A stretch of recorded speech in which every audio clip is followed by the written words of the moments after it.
सोनभद्र के सोने का रहस्य, एक भूगर्भीय खोज या छुपा ऐतिहासिक सत्य। भारत का इतिहास सदियों से सोने की चकाचौंध में रचापसा रहा है। मुगलों, मराठों, राजपूतों और ब्रिटिशों की कहानियों में सोना केवल एक धातु नहीं, बल्कि सत्ता और समृद्धि का प्रतीक रहा है। परंतु उत्तर प्रदेश के एक शांत, पहाड़ी और अपेक्षाकृत अनदेखे जिले सोनभद्र में छुपा हुआ एक ऐसा रहस्य है जिसने वैज्ञानिकों, इतिहासकारों और राजनेताओं तक को हैरान कर दिया। यह कहानी है सोनभद्र के सोने के खजाने की। प्रस्तावना: सोनभद्र एक भूगोलिक रत्न। सोनभद्र जिला उत्तर प्रदेश के दक्षिण पूर्वी छोर पर स्थित है, जो झारखंड, छत्तीसगढ़ और बिहार की सीमाओं से जुड़ा है। यह क्षेत्र अपने प्राकृतिक संसाधनों, वन्य जीवन और खनिज भंडार के लिए जाना जाता है। इसे भारत का ऊर्जा प्रदेश भी कहा जाता है, क्योंकि यहाँ अनेक थर्मल और हाइड्रो पावर प्रोजेक्ट्स हैं। परंतु 2020 में यह जिला अचानक देश भर की सुर्खियों में आ गया। खजाने की खोज 2020 की धमाकेदार खबर। फरवरी 2020 में geological survey of India (GSI) और उत्तर प्रदेश के भूगर्भिक विभाग ने एक सनसनीखेज दावा किया कि सोनभद्र जिले में 3000 टन से अधिक सोना दबा हुआ है। यह सोना सोन पहाड़ी और हरदी पहाड़ी नामक स्थानों पर पाया गया। मीडिया में इस बात की चर्चा फैल गई कि यह भारत को आत्मनिर्भर बनाने की दिशा में एक क्रांतिकारी खोज हो सकती है। प्रारंभिक रिपोर्ट्स के अनुसार जिस मात्रा में सोने की संभावना बताई गई थी, वह भारत के कुल भंडार का कई गुना था। कुछ रिपोर्ट्स में तो दावा किया गया कि भारत इस खोज के बाद विश्व का दूसरा सबसे बड़ा सोना रखने वाला देश बन सकता है। इतिहास की परतें, क्या यह खजाना प्राचीन काल का है? जब यह खबर बाहर आई तो इतिहासकारों और पुरातत्वविदों की रुचि भी इस क्षेत्र की ओर बढ़ गई। कई शोधकर्ताओं ने यह सवाल उठाया कि क्या यह खजाना प्राचीन भारतीय राजाओं का है? क्या यह सोनभद्र में कभी रहे किसी लुप्त साम्राज्य की संपत्ति है, या फिर यह केवल एक प्राकृतिक खनिज स्रोत है? सोनभद्र नाम ही रहस्यमय है। सोन शब्द का अर्थ है सोना और भद्र का अर्थ शुभ या पवित्र। कुछ विद्वानों का मानना है कि यह नाम यूं ही नहीं पड़ा। यहाँ की सोन नदी भी सोने के कणों के लिए प्रसिद्ध रही है। यह क्षेत्र मौर्य, शुंग, गुप्त और बाद में चंदेल वंश के अधीन रहा था। हो सकता है कि किसी समय यहाँ विशाल खजाने जमा किए गए हों, जो कालांतर में जमीन में समा गए। स्थानीय जनजातियों की कहानियाँ। सोनभद्र क्षेत्र में गोंड, भूमिया, कोल जैसी जनजातियां रहती हैं। इन जनजातियों की लोक कथाओं में सुनहरी पहाड़ियों और राजा के गुप्त खजाने का उल्लेख मिलता है।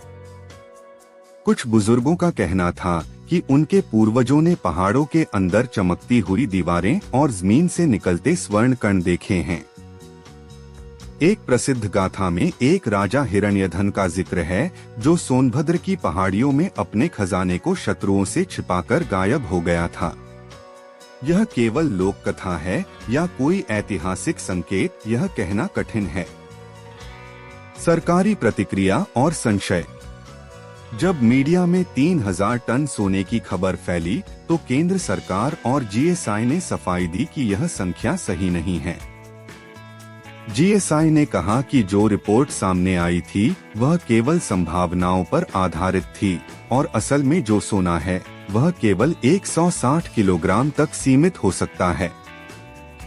यह सफाई कई लोगों के लिए चौंकाने वाली थी। क्या सरकार ने सोने की असली मात्रा को छुपाया, या फिर यह पूरी खबर ही मीडिया की अतिशयोक्ति थी? सोशल मीडिया पर अनेक लोग यह सवाल उठाते रहे कि कहीं इस खजाने को किसी विशेष उद्देश्य से छुपाया तो नहीं जा रहा। राजनीतिक विवाद और भूमाफिया की नजर। खजाने की खबर आते ही सोनभद्र की जमीनें अचानक कीमती हो गईं। जमीनों की खरीद बिक्री तेज हो गई। कई रिपोर्ट्स में बताया गया कि स्थानीय भूमाफिया और नेताओं ने वहां की जमीनें गुपचुप तरीके से खरीदनी शुरू कर दी। केंद्र और राज्य सरकारों ने सुरक्षा के लिहाज से उस क्षेत्र को सील कर दिया और वहां कोई खुदाई ना हो, इसके लिए निगरानी तेज कर दी गई। इससे संदेह और गहराता चला गया। विज्ञान बनाम इतिहास। वैज्ञानिक मानते हैं कि सोनभद्र में पाया गया सोना संभवतः भूगर्भीय गतिविधियों का परिणाम है। पृथ्वी की परतों में बदलाव और मैग्मा के साथ धातुओं की गति के कारण यहाँ सोने की परतें बनी होंगी। यह प्रक्रिया लाखों वर्षों में होती है, लेकिन इतिहासकार और शोधकर्ता इससे संतुष्ट नहीं हैं। उनके अनुसार यदि ये पहाड़ियां खनिजों से इतनी समृद्ध हैं, तो यह क्षेत्र प्राचीन काल में अवश्य ही किसी सभ्यता या राज्य का केंद्र रहा होगा।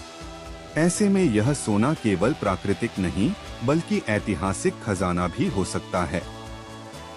भविष्य की योजनाएं और चुनौतियां। उत्तर प्रदेश सरकार ने इस क्षेत्र में खनन की संभावनाओं को लेकर कई कदम उठाए हैं। यदि यह सोना वास्तव में वाणिज्यिक रूप से निकाला जा सका, तो यह राज्य और देश की अर्थव्यवस्था को सशक्त बना सकता है। परंतु इससे जुड़े कई खतरे भी हैं। पर्यावरणीय क्षति, आदिवासी समुदायों का विस्थापन, खनिज तस्करी का खतरा, ऐतिहासिक धरोहरों की उपेक्षा। इसलिए जरूरत है संतुलित दृष्टिकोण की, जिसमें पर्यावरण, इतिहास और स्थानीय समाज को साथ लेकर खनन किया जाए। निष्कर्ष: सोनभद्र एक रहस्य जो अभी बाकी है। आज भी सोनभद्र की पहाड़ियों में न जाने कितने रहस्य दबे हुए हैं। क्या वह खजाना केवल धातु का है या हमारी संस्कृति, इतिहास और विरासत का भी? सोनभद्र का यह रहस्य न केवल हमें समृद्धि का मार्ग दिखाता है, बल्कि यह भी सिखाता है कि हमारी धरती के नीचे कितनी कहानियां, कितनी सभ्यताएं और कितने रहस्य अब भी अनकहे हैं।